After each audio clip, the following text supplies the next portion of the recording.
Hi, this is the Be Well with Michelle Greenwell podcast. Our heartwarming conversation is designed to lift you on your wellness journey. Grab your cup of tea and enjoy the podcast.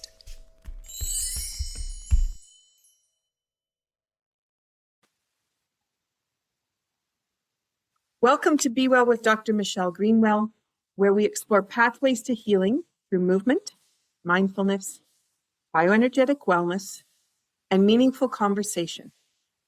Throughout June, we've been honoring Migraine Awareness Month by sharing stories, tools, and perspectives that help us understand healing from a broader lens. And we've explored the body, the nervous system, the power of story, the importance of listening to the messages our lives are offering us. And as we conclude this special series, we get a chance to step back and look at an even bigger question. What if healing isn't simply about reducing symptoms? What if healing is about creating space for peace to be present? Peace within our bodies, peace within our minds, peace within our relationships, and ultimately peace within our communities and our world. Today's guest believes that each of us has the ability to become a living expression of peace. Also known as the Peace Whisperer, Karen Lee Cohen is an 8-time Regional Emmy Award-winning producer, an executive producer, author, and founder of the Let's Be Peace movement.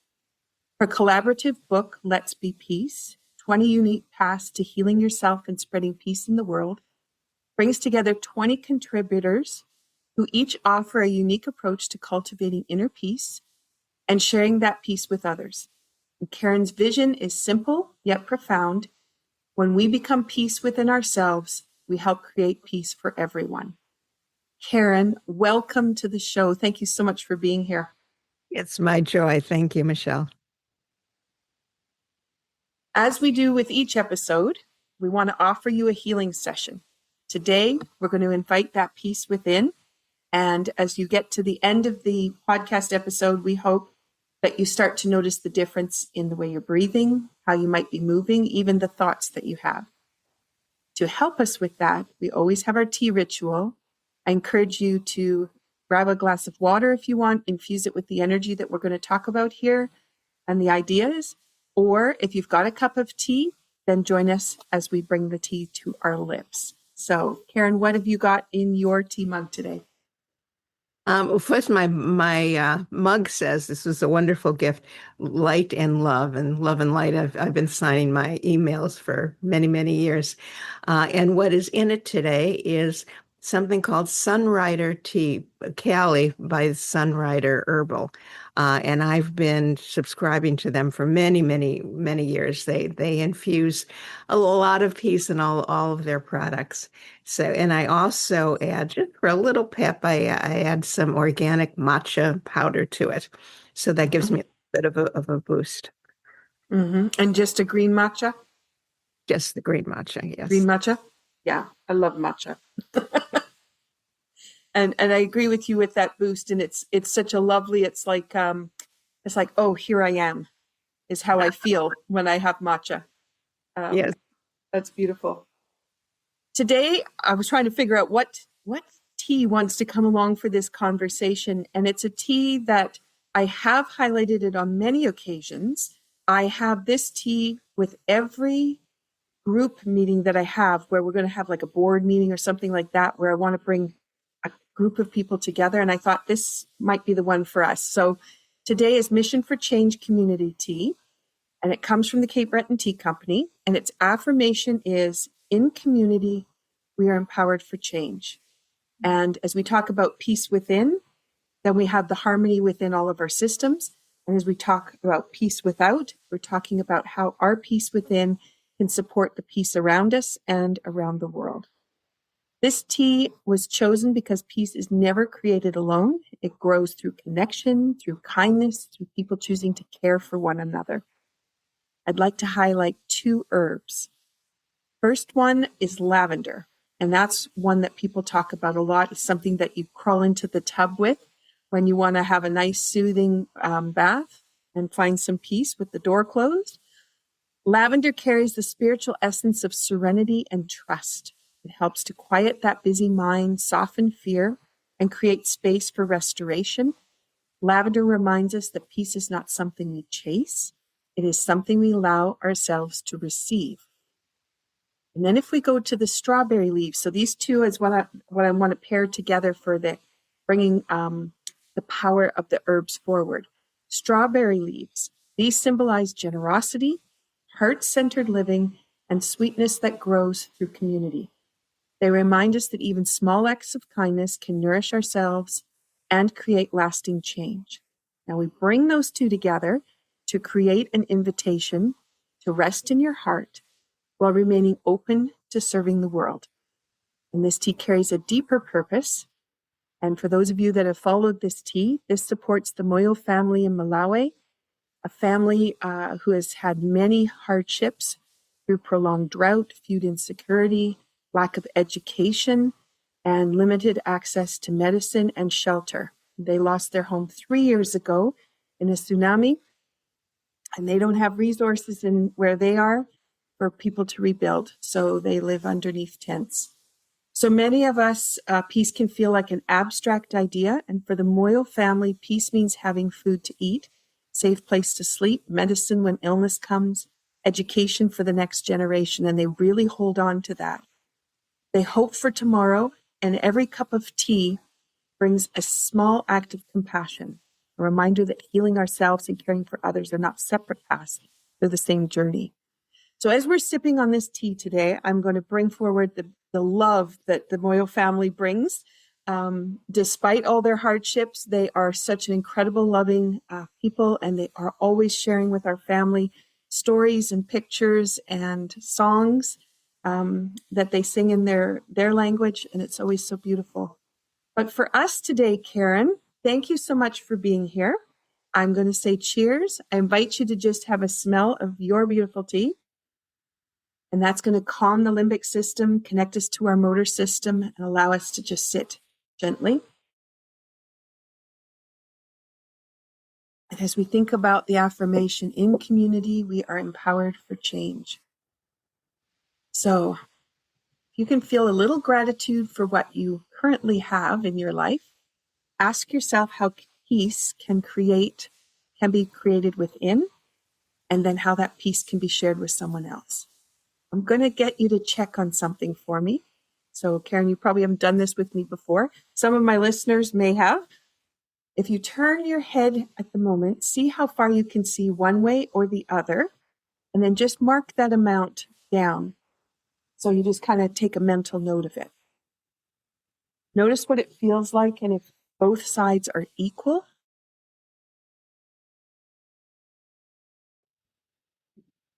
Is it equal on both sides for you? Yes. Okay. And about how far can you see? Can you see past the side? Oh, yes, quite a bit. Okay, perfect. And then the next question I'm going to ask. So listeners, if you were driving a car or taking a walk while you're listening to this podcast, you might not be able to do it. But if you were seated, you're able to do this. What I invite you to take notice of now is, did your belly go first when you went to turn, or did your head go first? My head went first. And that's most people. And that means we've isolated how our body is working rather than it's integrated. So as we go through our conversation today, I'd like for people to come back to that little check. So at the end, they'll be able to notice if the belly starts to turn first, if they have an increased range of motion, or if it starts to be more balanced between the two sides. Then you know that while you were listening to this podcast, you had a healing session. Well, All right. While you're sitting there, I wanted to take the power of the word peace, and just so you could see how much it impacts your body while you're listening to us talk today, I wanted you, the audience, to be able to realize the words that you say, how important they are. So if you'll just repeat with me the mantra that Karen has for her movement, let's be peace, which is an invitation. And if you just say it 3 times, let's be peace, let's be peace, let's be peace. And you may have noticed that your breath kind of did a sigh in there. You might have taken a deeper breath. Maybe your shoulders started to drop. You might now notice that your feet are connected to the floor, which you might not have noticed at all before, or you might notice they feel a little bit deeper to that. And now if you just go back, check in and see if there's a change in the way the head's going to turn.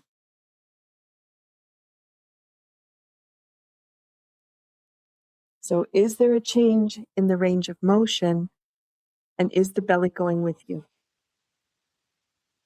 What is it doing for you, Karen? Yes, both. Well, Both. part of it was because you helped raise my consciousness, but I definitely had a greater range of motion too, and my belly did go with it. And I wanted people to understand the power of those words, let's be peace. So that's how much the body can change just by using those words. And yes, I did suggest, did the belly go first or did the head go first? But what the body loves is when you ask it to integrate and be connected in a whole, it will do that. But we don't usually ask that question. We just reach for something and assume that how we're going to get there is going to be the right way. But it really does enjoy bringing that integration back in. Okay, that's my playtime. Now I want to learn more about you, Karen. So your movement asks us to think differently about wellness. Many people spend years searching outside themselves to find answers. But the title of your book suggests that healing and peace begins within. So I'd love to begin by asking you, what does let's be peace mean to you? Well, exactly what you said, that it starts within and it can be spread from within. Let's be peace has been a mantra of mine for many, many decades. But it has focused more since writing the Let's Be Peace book. I've long believed that we have many, many choices health-wise, and that those choices need to be explored before we make our decisions. And so the reason we put that together with the Let's Be Peace is I believe in, and the community that many of the collaborators believe that when we are more peaceful, we will be healthier, and when we are healthier, we will be more peaceful. And the two kind of really, really meld together as we work with them. So.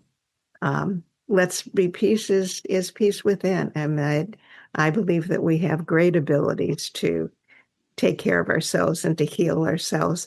And the purpose of the Let's Be Peace book is for people to know we have a lot of alternatives. And as I say often in the book, is if if it resonates with you, pay attention. If it doesn't, just move on. Because we all have a different GPS system. We call it our internal GPS system. So really learn to quiet yourself and know what is peaceful for you, what resonates with you. There are no right or wrong answers outside of you. It's all inside of you.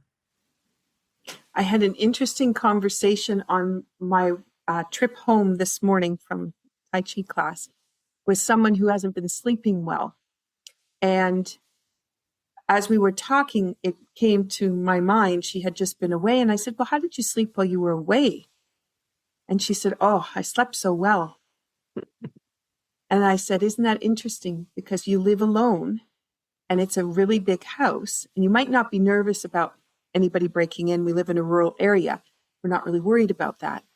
But there may be something in the background that you can't find that peace within, and that keeps you awake at night. And she stopped and she goes, I didn't think of that. And I'm just bringing that up now because as you're talking about, we talk about peace and sometimes it can be abstract, but it can be something as simple as that, noticing where you're not comfortable and what happens as a result of not being comfortable and where you are comfortable. And then do you put yourself more into those uncomfortable times and get stuck with I can't sleep, or are you able to shift and do something different? And as you know, Michelle, the body is so remarkably smart and talks to us all the time. And part of the mission is to learn how to listen to it. One of the things that I offer on the website for all of your listeners is peace tips, and a lot of it is a lot of your audience will be aware of. But this is reminders, in what to do, the breathing, the like you did with your friend this morning, the just remembering to journal, to be grateful, to be cognizant of what's around you. So, yes, Mhm. I encourage people to learn how to quiet themselves enough to listen to their body. And bodies are really smart. And do you want to say the website where they can find those tips? Well, you've mentioned it. Let's put that right at the forefront for them. Thank you. Letsbepeace.com. It's real simple. And it's written right on in my background. So if you forget it, you can write it down. Perfect. Thank you for saying that. I wanted to go back to, there's lots of words that you could have come up with or phrases. Where did the first idea come from for you to think about even using that phrase, let's be peace? About 20 years ago, I was working for the singer Jewel and her mother. And her mother wrote a book called The Architecture of All Abundance. And in that book, she said, we will find peace one person at a time. And it was like, my angels and guides went ding, ding, ding, ding. But that was my first physical awareness of it. And so I started um, signing all of my social media and my emails with Be Peace. And I was talking to one of my nieces during that time, and I said, "What do you think of that?" And she said, "Well, Auntie Karen, that's really too demanding." I went, "Oh, good point." And I had just gotten out of a session with someone who is in the book, Dorothy Lee Donahue, and one of the stories, and she teaches alchemy and Reiki.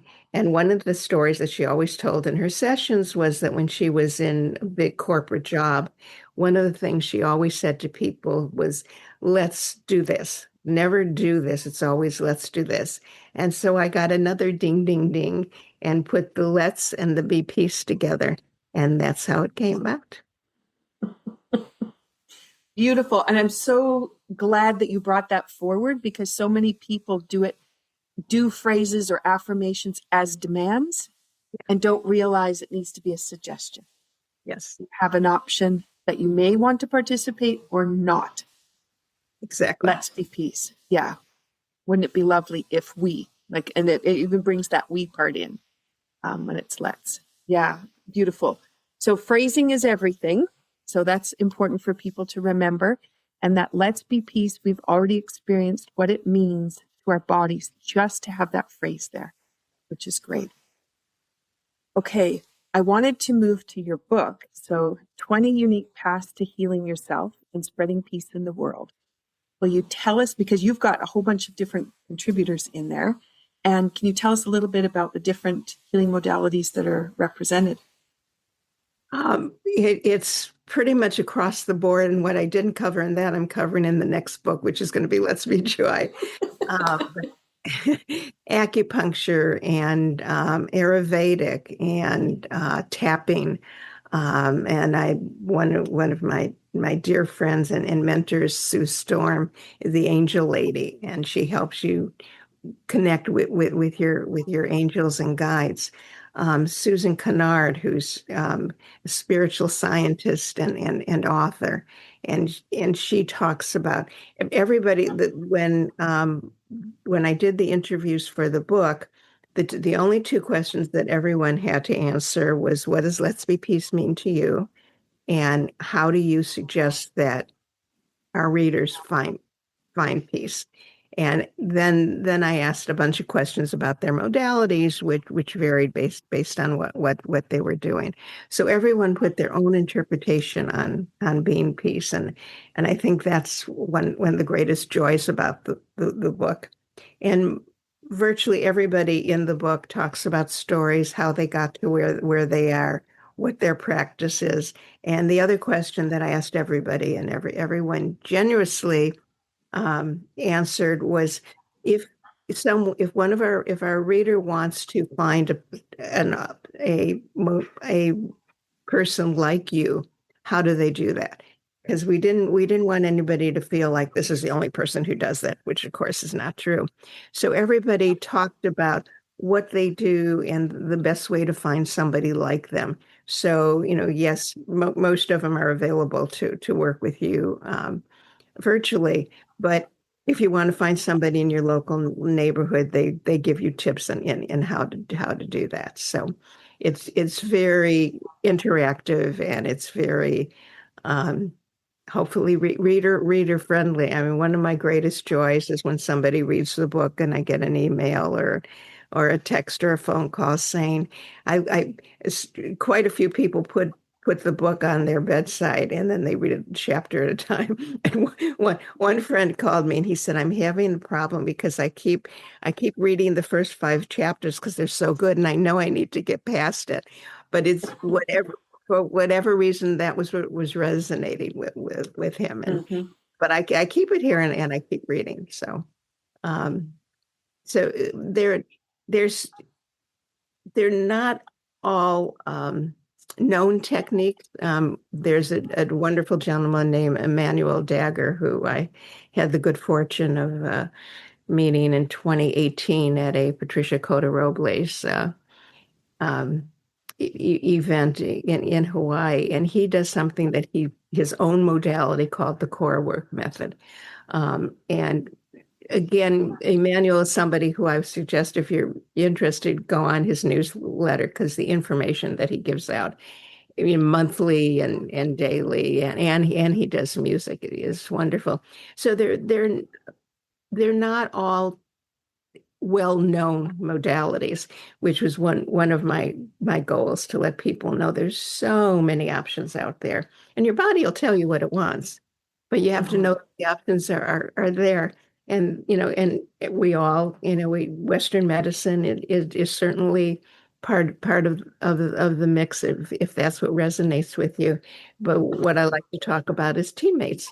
You know, explore these different modalities, explore from whatever angle you like, and then quiet yourself and find out, which teammates work for you. And for me personally, I mean, I've had different teammates along the way. It's not like you need to be with um, Mm-hmm.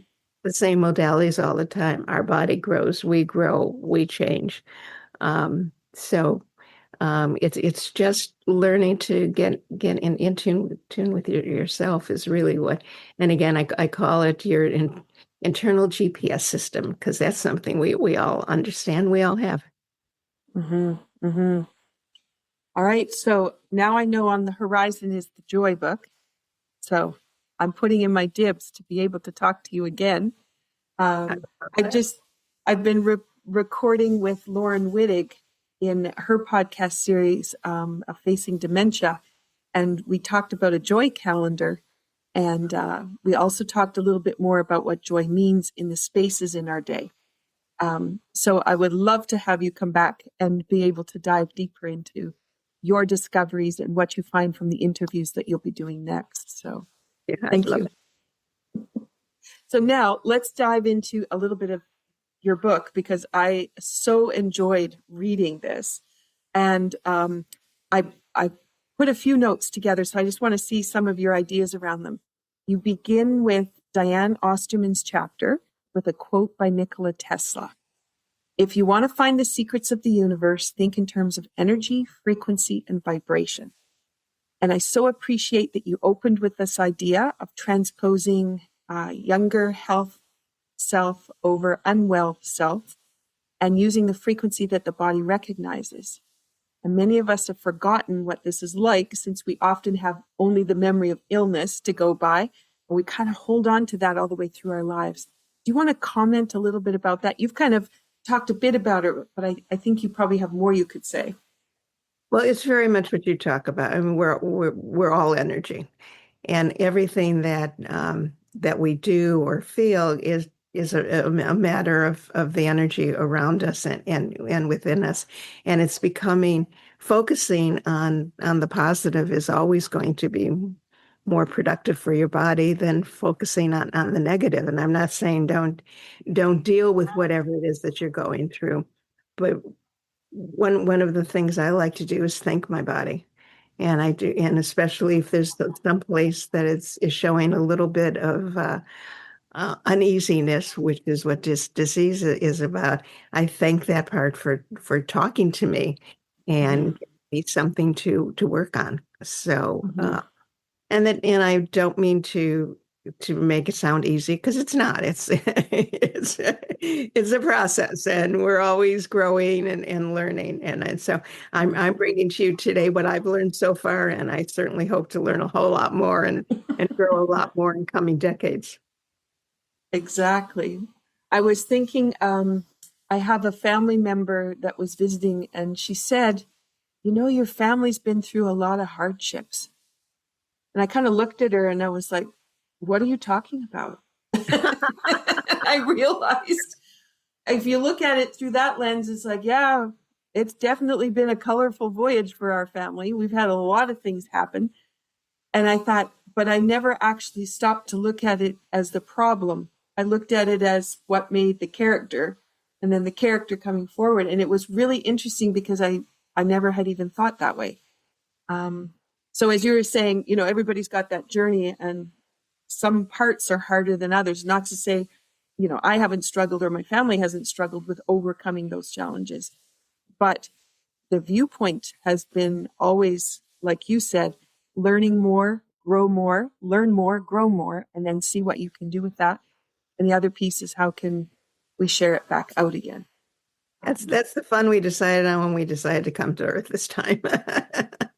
Okay, it's Yeah. all discovery. More discovery. Oh, good. That's a whole nother subject. Yes. Okay. So the other one that I really enjoyed was Fabian Lewis talks about a joy meter. And so I think it's funny that joy is coming up several times here in this conversation. So joy meter being a wellness meter.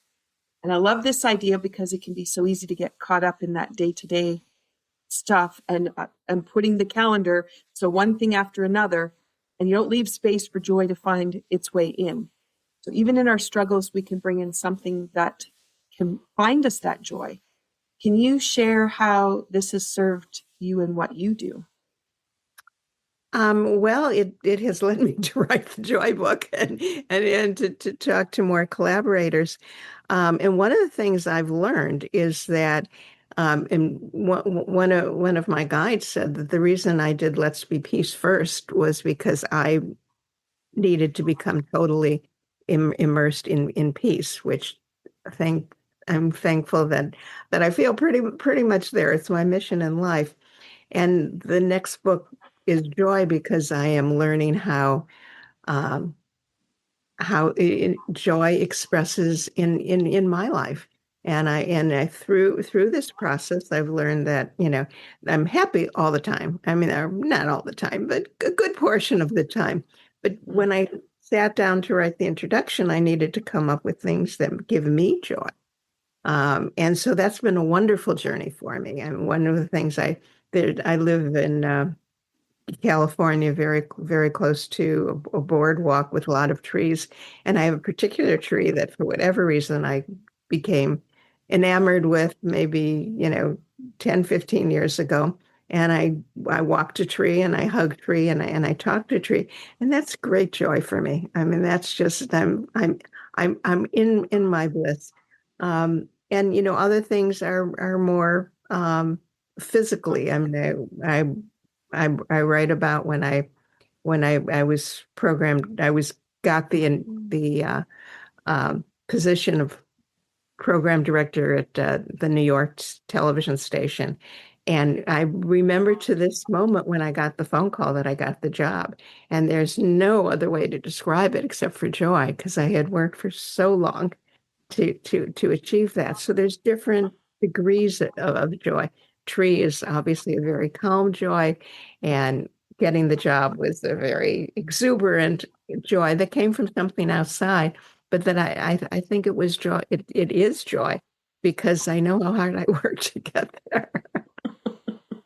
So, I mean, Yes. we all have different levels. Mm-hmm. Mm-hmm. And people ask me about when I'm bagging and preparing the teas. You know, Yeah. it's a lot of work, right? It's like, how do you get all that work done?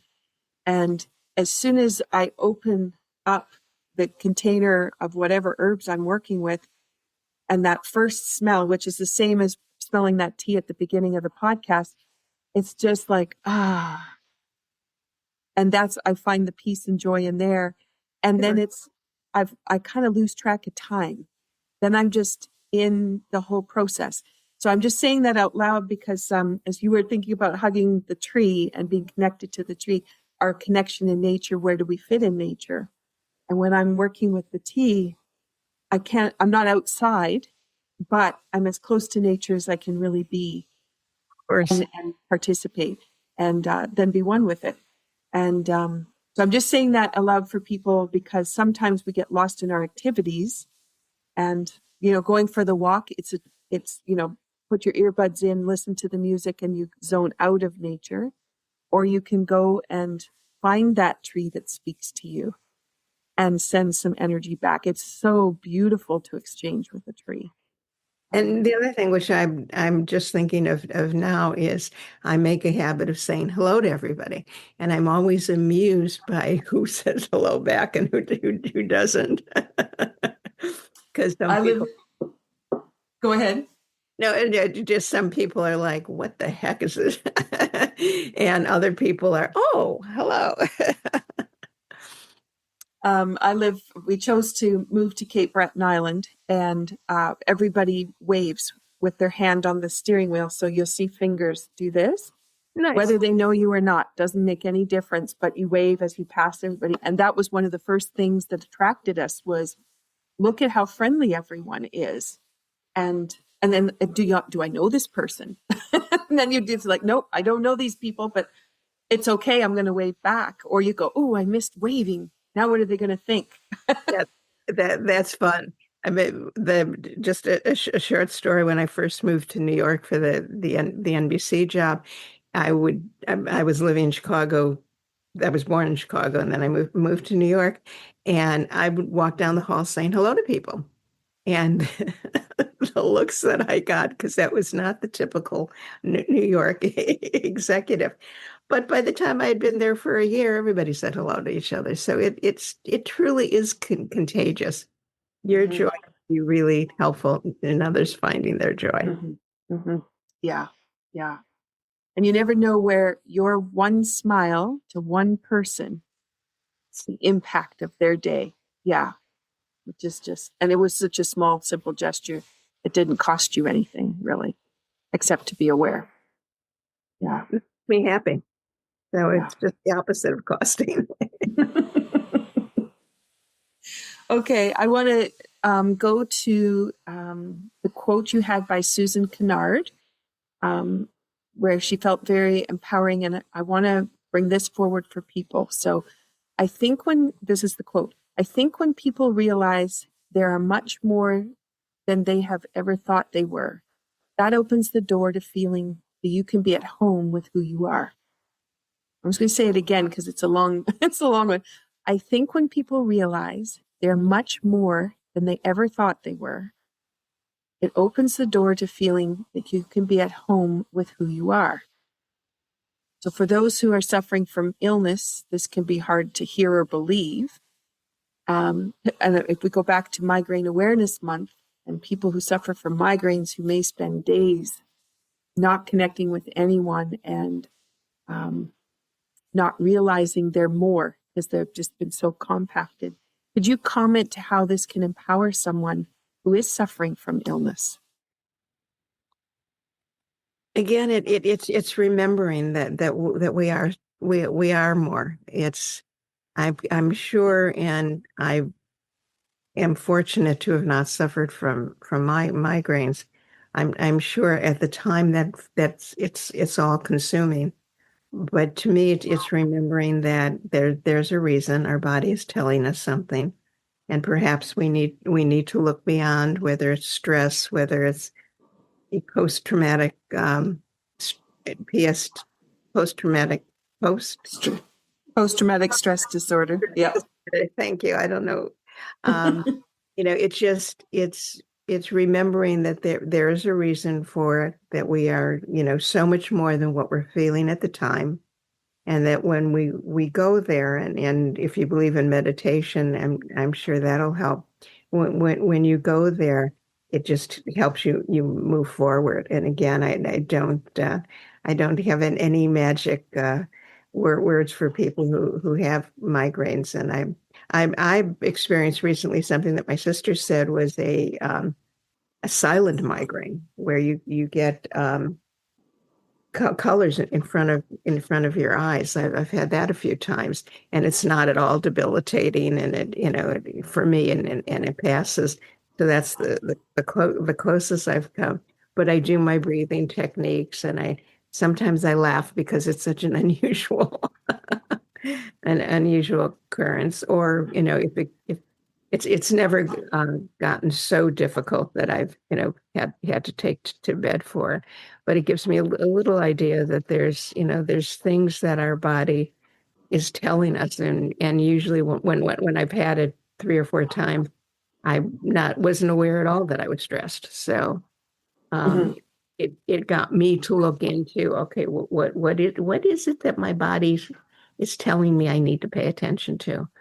Um, what Susan is saying is just remember that we're more than whatever the dis-ease we are having, and that we have the ability to help ourselves heal. And Mhm. just tuning in and doing that. Susan is one of my dear friends and mentors also. So I'm very grateful that you brought her up. She's quite special. I'm just going to suggest to everyone with this idea in mind that to be able to say, let's be peace to the part of the head that's hurting the most, or let's be peace to the back of the head or through the spine. And just suggesting to those parts that are speaking, let's be peace, and realizing they're sending the message, but you've heard the message. So it's okay for the message now to be released so that you can actually take action to do something. So I'm just going to invite that idea. And if you want to use that turning of the head as a way to notice the amount of stress that's in the system, when the neck starts to have limited range of motion, you should be able to see all the way behind you. Many people, they kind of end up at the side and their eyes get kind of stuck by the edge of the glasses. I'll say that because we just get used to looking to the frame and then we stop. And so this is an opportunity to find out how much stress is on the body. And maybe that's a way to find it before it gets to the crisis situation. What a great idea. I also want to share with your audience.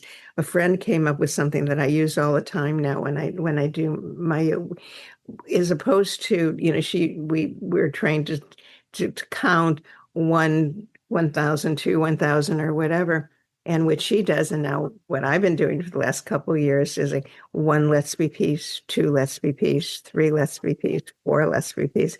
And so it keeps that in my consciousness. So I offer that is something that might be helpful to people. Perfect. Yes. And I remember reading that. That's beautiful. Okay. So as we're looking at the book that came together, you didn't just stop at the book. I love the way you approach things. I'm a similar person. So you said, we're going to make this bigger than a book. We're going to make this a movement.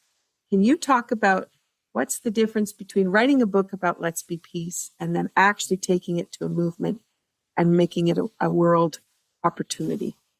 To put it simple, it's sticking to it. It is making sure for me that I am offering tips and information to people all over. And it was a friend who, when I was still writing the book, she's in Kelly Ratzlaff. She's the person who designed the cover and is also in the book. And she said, Karen, this is not a book. This is a movement. And then I got another ding, ding, ding. Yes, it is a movement. And I've just started a newsletter that if your if your audience is interested in, when you go to letsbepeace.com, you can sign up for the newsletter, and that way I have your permission to send it to you. It's only going to be once a month for now, but there's peace tips within it. And one of the things I hope to do in the near future is to have a membership where we come together once a month and we talk about peace, what peace means to us, and how we are peace inside, not and how what we are doing, what we are demonstrating.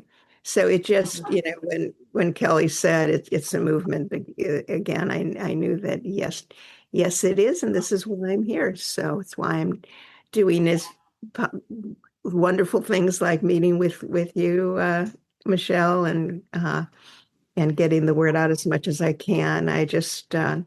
I'm going to be, Let's Be Peace is going to be a part of a potentially of a movie that someone who I work with is doing, and somebody within the uh, the movie will be reading Let's Be Peace. So it's putting that in people's consciousness. And even though it took me 7 decades to get here, I know that that's what I was put here for, to spread peace, very, and health and wellness. Peace is primary, but also how it's really important to me to let people know that they have many, many choices. And as much as I can get that out to people, that's what I will be doing in the newsletter and on the website and in the Zoom meeting when that gets going. I love, because it could be a book and people read the book, but like you said, you've got people who sits on the bedside table and they keep coming back to the same stories to bring those ideas forward. And it's realizing that, when people are looking for answers, how am I going to fix this? How am I going to get better? All those things, they keep looking, which is valuable for gathering information. But when you have something like Let's Be Peace that needs to just sit presently with you every day, and it's moved to the movement part, it just means you don't have to be out there working so hard to find more. Sometimes in Tai Chi, we say less is more. So sometimes it is this simple as sit with the peace. And then if you need something extra, that's okay. But at least you started with the peace. Started with the peace, PIECE, that is going to help mold everything that you need, and then provide you with knowing, I just need to do a little bit extra to tweak it. And that's why I really encourage your audience to go to the website and download the peace tips. It's complimentary, and they're just friendly reminders of things that we can do: journal, gratitudes, breathing, forgiveness. So I'm sure many in your audience already know all these things, but it's kind of nice to just have a colorful pamphlet that reminds you of it. What's the reminder? Stick it on the fridge in front of the computer. Yes, exactly. For those days when you do forget. Okay, so if we move from there, we know that inner peace is important for physical and mental wellness. And as a movement, how can the inner peace bring about the change in the world? Can you talk a little bit more about the relationships that you've noticed as a result of how peace has been within you, and then what that's meant around you? A lovely question. Thank you for asking it. It's something that had happened before, but I'm much more conscious of it, is in the workplace when I'm meeting people. People will say things like they just like my energy, which is always a big compliment. But now, I mean, I have so expanded my world because of thank you, God, and Zoom. with the people all over the world that I'm able to communicate with. And very often I'll be in I'm in something called the Vintage Writers Group, and we're all over 70 and authors, whether quite a few of them are novelists, and a few of us are nonfiction like me, and several have said that we just like it when you show up because of the you make me feel more peaceful. And there's one woman who's particularly I've become close with, um, and she doesn't well, she says she doesn't believe anything that's in the book. She does all Western medicine, but she's wrote me just a glowing review because she loves the peace message. And so it's realizing that people are responding. That's why, my one of my greatest joys when somebody tells me that they've gotten something, whether it's the forgiveness or the journal, is something that they may or may not have known before, but through the message and through just me being peaceful, um, they're able to expand their awareness, and that's my greatest joy. That's why I'm here. So, and I'm very grateful that I've learned that. I mean, not everybody has that grace to be able to know that. So I'm very grateful that I have learned that, and I'm sure I'm here for other purposes that will unfold. But right now, As that movement gets bigger. Exactly. Exactly. I was just thinking as you were talking about that, inside, I'm always thinking every interaction is a healing interaction. So when I'm approaching people, I try to approach, or I start my day thinking about who I'm going to be interacting with, and then having that peace. So when we are connecting with each other, I'm just offering healing, just however that's going to be supportive for someone. And with the idea that together, that's how we're going to help each other along, which is the same. I do feel a lot of peace from you. I think when we first started talking, I said to you, just your smile, your aura just makes me feel joyful. Thank you. Thank you. Yeah, it's interesting. And to when we look at what colors we wear, what kinds of things we surround ourselves with. And just as you look at the two of us in our bright colors and many colors, that's the other thing that swirls around us, which can be very impactful. I remember I had one colleague that she just wore black all the time. And she said, I just wear black because when I go to the closet, I don't have to think. I can grab anything and it will match. And I was like, but how, like I go to I'm like, do I want to be purple today? Do I want to be yellow? I'm not thinking black. Then I'm thinking, what colors do I put on black so that I can bring it up? Yeah. Actually, I've never worn this on a podcast before, and I got clearly this morning that this is what I was supposed to wear with you. You're talking to Michelle. She's going to be multicolored. It was a clear message. Okay. And I was wondering how it would look, and I'm very pleased the way it turned out. We're very similar colors. So for those people who are listening and can't see us, we have red, orange, blue, green, both of us. Yeah, it's beautiful. Awesome. And you have water surrounding you and clouds on the backdrop that you've created that has your banner and your website and the book. And behind me, I have blue, which in the evening when the light comes on it, looks like ripples on the ocean.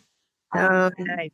Yeah. And so you can't quite see that at the moment, but this is a room, it's all blue. And it's one way that I can be near the ocean when I can't quite get down to the beach. So, yeah.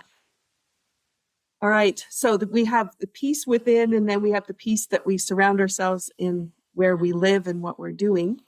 So let's just move the conversation into a couple more places. I think we've kind of talked about how we can get healing in the planet, so how we can start to ripple that effect out. But there's one little piece that I think a lot of people struggle with, and that's about trusting ourselves, trusting our inner guidance, and even being open to our angels. You've talked about that a little bit, about who's been guiding you and the angels that you work with. How can people begin developing the trust? Can you share that? Again, I'm so happy that you mentioned this. What I do in my social media now is I always do love and trust yourself, and then a hashtag Let's Be Peace. Um, it's a journey. I will express it the way it has been for me. The more teammates I embrace, the more I learn. The more I learn to listen to myself, the more I'm able to love and trust myself. Is it 24/7? Probably not. We evolve and it ebbs and it flows, but it's really just it's a consciousness. It's saying, okay, I do love myself. I do trust myself. I am able to know things. I don't need to go on the outside. And in terms of it, it's spreading peace, to others. I really do agree with what Lynedra, Jewel's mom, said, and that we will have peace when each one of us are peaceful, and we will spread peace one person at a time. And I mean, I see it. I see it in my interactions with people. It might only be for a moment, but they're more peaceful that moment that I've said hello or I've talked about let's be peace. So it's just one moment at a time. Learn to go inside, trust your GPS system, know that again, I'm going to in my newsletter give more tips on how to do that, because I know it's a process, but it's really an awareness. Once we are aware of that being a goal, even if it's 2 minutes out of the day, we go, let's be peace and let me love and trust myself this moment. It will start to spread. Mm-hmm. Mm-hmm. That's beautiful. So if someone wants to be involved with the movement, one is to go to the website and interact that way. But is there anything else they can do to help you spread the message?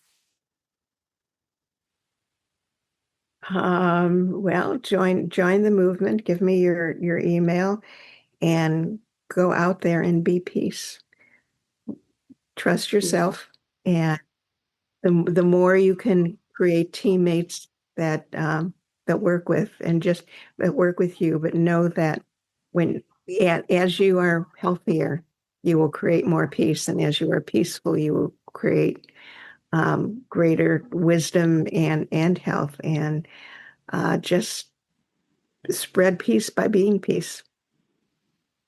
Beautiful. Beautiful. Karen, thank you for sharing your vision and your heart with us. And as we're concluding our Migraine Awareness Month series, we're reminded that healing is rarely a destination. All of us have learned of the relationship it has for us and the journey that it takes us on. And the relationship with our body, a relationship with our story, the community, and a relationship with peace. And that peace already exists within us. We just have to remember to find it and be with it. Is there anything else you'd like to add, Karen, that I might have missed? No, you're very thorough, and I appreciate you you sharing your space with me and the fact that you are peace. So thank you. Perfect. Thank you.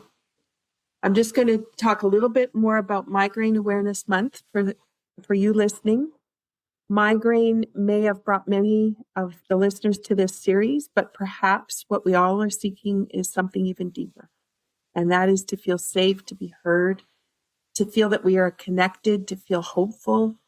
Perhaps peace is not the absence of struggle. Perhaps peace is the willingness to meet ourselves and each other with compassion and hold the space.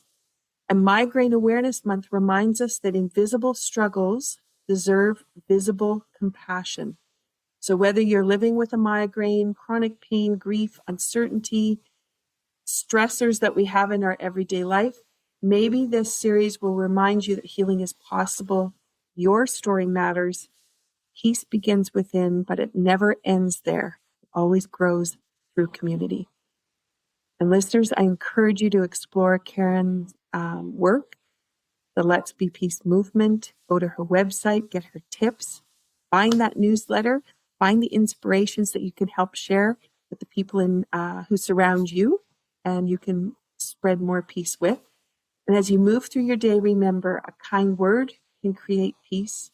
A gesture on a steering wheel can do it. A smile as you pass someone, a quiet breath can create peace. A cup of tea shared with a friend can create peace that they might not have realized they needed that day, just by you asking to sit down and have a cup of tea. And then helping another family find hope creates peace. And as I say that, sending lots of love out to the Moyo family, because every day we try to show them that we're here, that we hear them, we know they're struggling, and we're helping in every way we can. And when enough of us choose peace, we begin to change the world.